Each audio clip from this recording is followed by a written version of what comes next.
কার বাণী ভয় নাই, ওরে ভয় নাই, নিঃশেষে প্রাণ যে করিবে দান, ক্ষয় নাই তার ক্ষয় নাই।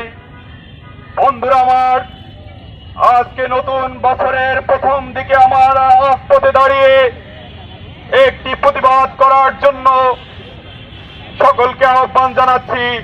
আর সেই প্রতিবাদ হলো বাংলাদেশের মহান নায়ক, বিশ্ব নেতা, গরিব দুঃখী মানুষের ভাগ্যের সেই প্রেতাত্মা, জাতির জনক বঙ্গবন্ধু শেখ মুজিবুর রহমানের আত্মার সাথে যারা বেইমানি করেছে তাদের বিরুদ্ধে আজকে আমরা কথা বলবো।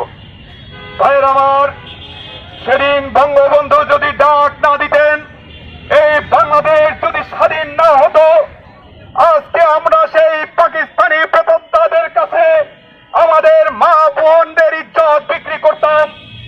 আজকে আমরা সেই পাকিস্তানিদের গোলামি করতাম।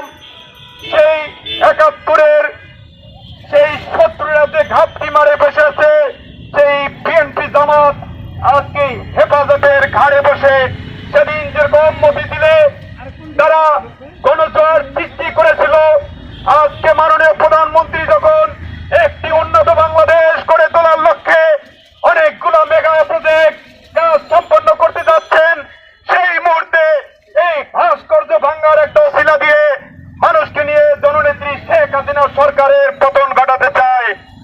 আজকে রাজপথে দাঁড়িয়ে বলতে চাই, জননেত্রী শেখ হাসিনা আপনাদেরকে ডাক দিয়েছে একটি উন্নত বাংলাদেশ গড়ার জন্য।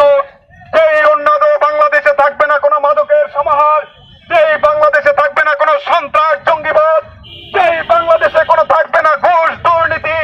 তাহলে এই পৃথিবীর মানচিত্রে আমরা একটি উন্নত জাতি হিসাবে প্রতিষ্ঠিত হতে পারবো।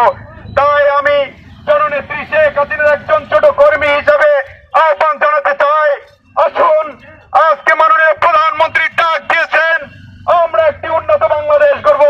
তাই গ্রামে গঞ্জে গলিতে গলিতে ভাইয়ে ভাইয়ে হাতে হাতে কাঁধ রেখে আমরা এই জঙ্গিবাদ, ভাস্কর্য বিরোধী, মুক্তিযুদ্ধ বিরোধী শক্তির বিরুদ্ধে কোন ঐক্য করে চলি।